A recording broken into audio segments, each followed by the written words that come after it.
ចិត្តគំនិតដែលស្រឡាញ់ស្រីមិនគួរពីស្រីអូនបំលេចបានពុនលោកស្នេហានៃយើងទីប្រាកលយ៉ាងបានសាងជាមួយនឹងបងស្រឡាញ់បដូរផ្ដាច់ជាទីបំផុតស្នេហ៍មិនរលត់មិនប្រែសាយគឺមកមិនទាន់ទាំងបានស្គាល់ប្រាណស្រីផងអូនបំភ្លេចបងព្រៀបការគូថ្មី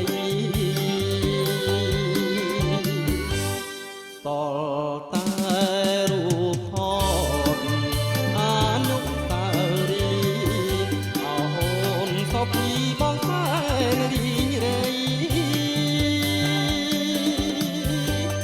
ឃើញនឹងថ្ងៃស្របណ្ដាប្តីថ្មីទើបអួតធៀមខ្សែព្រួតដៃប្រលឹង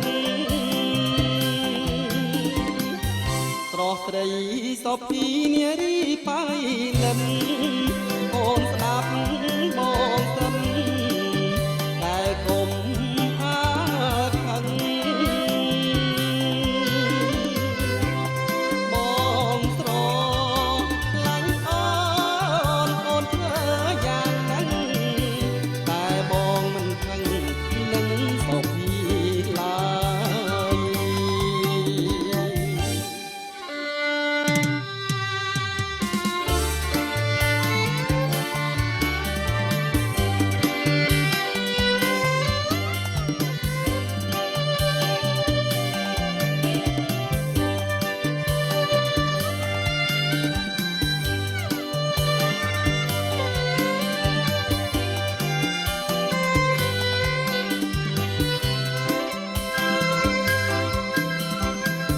ធ្វើមិនដេចបងទៀបដៃតងមិនដ